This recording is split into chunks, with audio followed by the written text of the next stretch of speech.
And now to our next conversation. Well, JPMorgan, an American multinational investment bank, has removed Nigeria from its list of emerging market sovereign recommendations investors should be overweight in. Well, let's discuss the implications of this with Mr. Bismarck Ronnie, CEO of Financial Derivatives Company. Great to have you on the program, sir. Good afternoon, Ladi.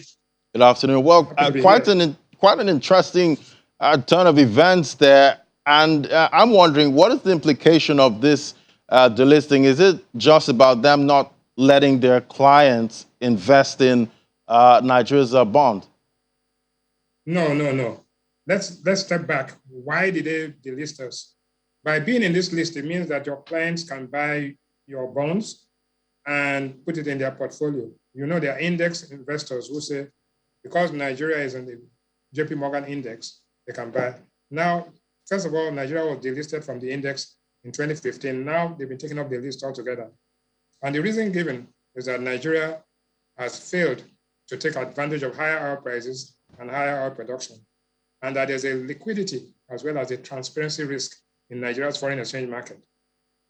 And strangely enough, the countries that were added in place of Nigeria were Uzbekistan and Serbia. These countries are actually what I can call their profile is, in fact, if you look at one is B minus with a negative outlook, that is Uzbekistan, right? And while Nigeria has B plus and stable outlook, all that they're complaining about is a lack of transparency and lack of liquidity in Nigeria's foreign exchange market. And that has been a problem in Nigeria and it's been driving all the things that are happening. So in spite of the higher oil price, in spite of the production levels, we are seeing that our reserves are not growing, and we are seeing that the Naira is coming under pressure. So this is just about bringing stability and putting the Nigerian policymakers under pressure to try and reform the foreign exchange market in Nigeria to make it more transparent and more market-driven. But how do we see this, impacting the Nigerian economy? Well, the truth is that Nigeria has bonds, Euro bonds issued. Nigerian banks have Euro bonds that need to be either retired or refinanced. The moment you are taken off the list, the number of investors who can subscribe to your bonds will be reduced, which means that you would have to pay a higher price for your credit. And not only for your bonds, your Euro bonds, Nigerian bonds itself, state government funding, which is guaranteed by the Central Bank of Nigeria, and trade credit. So if Nigerian banks are even financing their, what they call their letters of credit, you need to do that. So basically, at the end of the day, you'll find that the cost of financing international transactions in Nigeria becomes higher at a time when there's electoral uncertainty as to what the outcome of the elections will be in the next 8 to 9 months. Well, but what do you think other investment banks, would be doing? Do you think they'll follow this trend? Well, it's important because the risk here is that they're saying that because investors who have put their money in are unable to get their money out at an agreed rate, and when demanded, so that risk is a risk of default.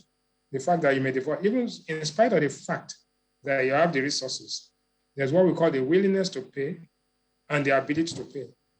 Nigeria might have the ability to pay, but from the structure of the market and the way the foreign exchange market is organized, there are doubts as Nigeria's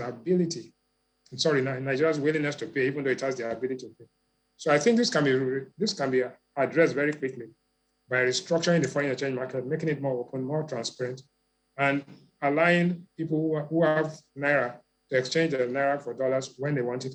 And so that dollars will come in and Naira can go out, and therefore you will have an equilibrium in the foreign exchange market. That is what the problem is.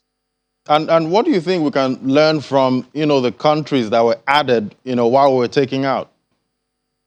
Well, strangely enough, these countries are close to Russia.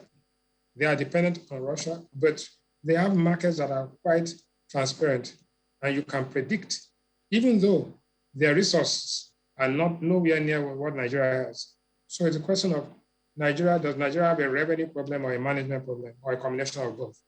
This is what is happening here, and that is what we are seeing right now. All right, Mr. Bislak Rouhani, thank you so much for giving us your insight on this CEO Financial Derivatives Company. It was great having you on the program. Thank you for having me.